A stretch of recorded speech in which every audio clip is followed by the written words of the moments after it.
everyone, welcome to Steph's Creations. My name is Stephanie, and last November I turned 25, and this is what I wore for my birthday pictures. I was inspired to recreate Beyoncé's Lena Berisha rhinestone dress, and this is how I did it. So before we get into the video, make sure you like, comment, and subscribe to see more. All the supplies for this dress and all my projects are in my Amazon storefront, which I will link in the descriptions below. Okay, let's head into the video. Roll clip. So this is like the first outfit, dress, shirt. This is the first piece of clothing I have ever sewn myself. So I was very nervous. The first thing I did was I took some washi tape and I marked out all my seam lines on half of my mannequin. Then I took muslin fabric and I just drew on top of it where the seam lines were. I would draw a piece, then I would go over it in pen and then put in a seam allowance. I think I did like 1/2 inch because I'm new. So I did like a 1/2 inch of seam allowance, and then I cut out that muslin fabric piece, and then I pinned it up back to my mannequin so I could see where it matched up with the rest of the pieces. I took all those patterned pieces and I traced them on a cardstock piece of paper.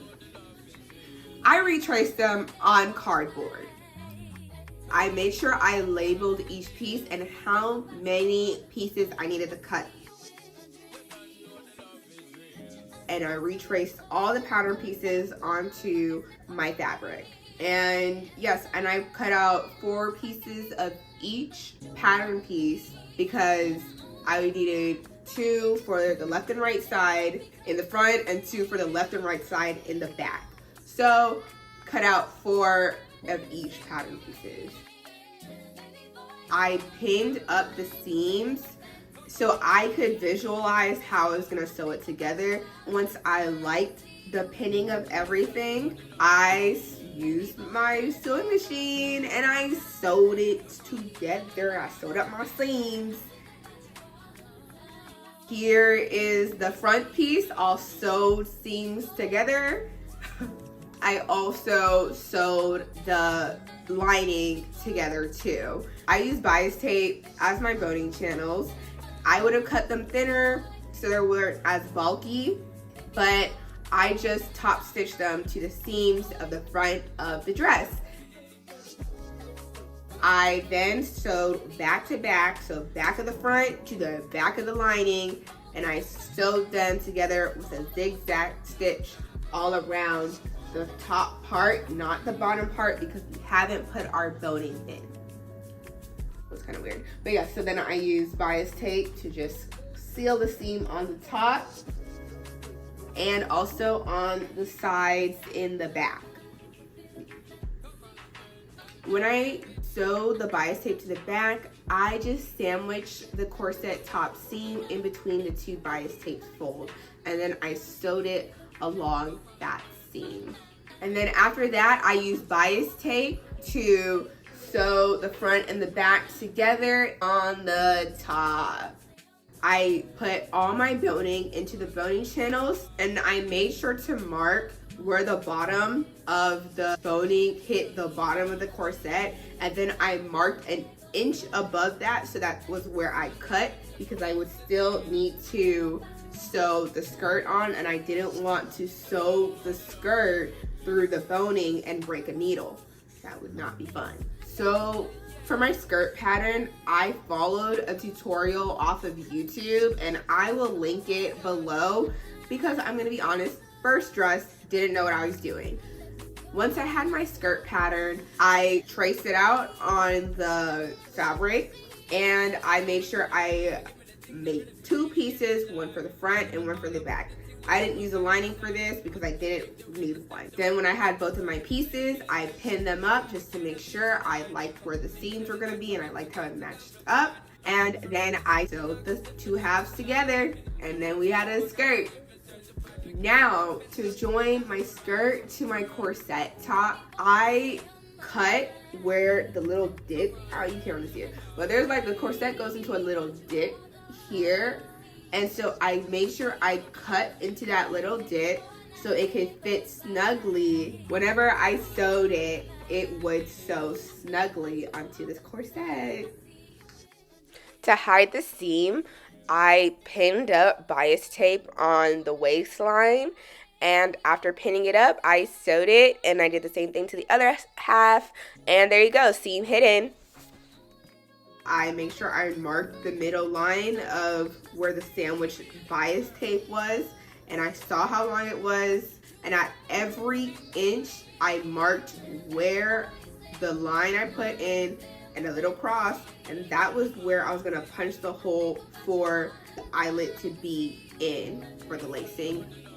So then I marked out with clips where I wanted the slit to be. The marking I did, I ended up making the slit bigger and wider so it matched more of how it was in the photo. Your girl was trying to be a little modest, but that's not what the dress was giving. The dress was giving kapow, leg. Once I had my slit cut out, it's time to Shazam up my black dress.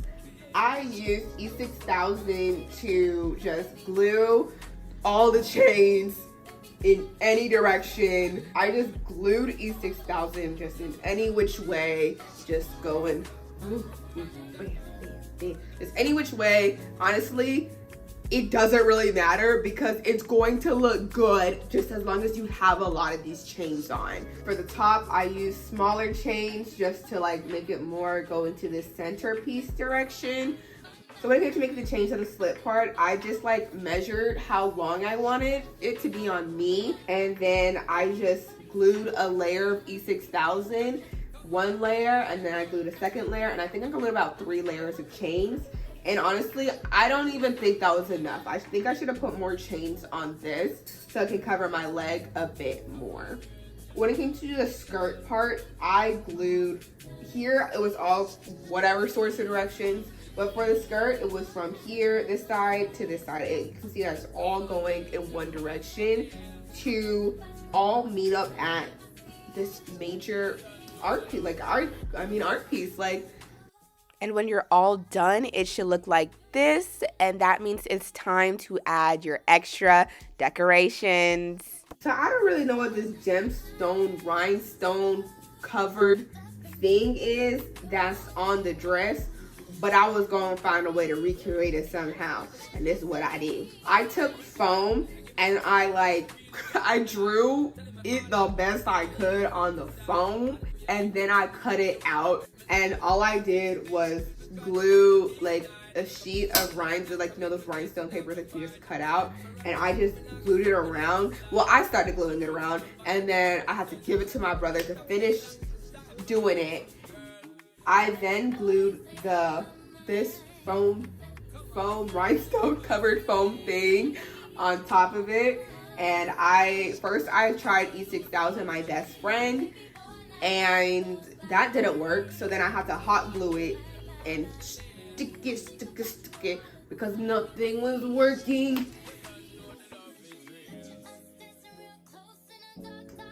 And then when I felt pretty good that it was stuck like on there for real, for good, that's when I started gluing all the chunky rhinestones onto it.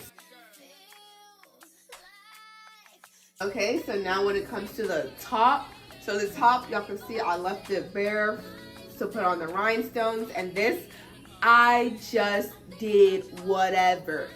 It's black, rhinestone. Like, I just put the rhinestones. That's it. Oh my gosh. So if you recreate this, definitely tag me. I want to see how you did it to learn how to create more amazing, beautiful outfits like these all over. Definitely subscribe, like, comment, hang out with me on my other socials. to check out more of my awesome creations. Check out these videos on the side, and see you in the next one. Bye.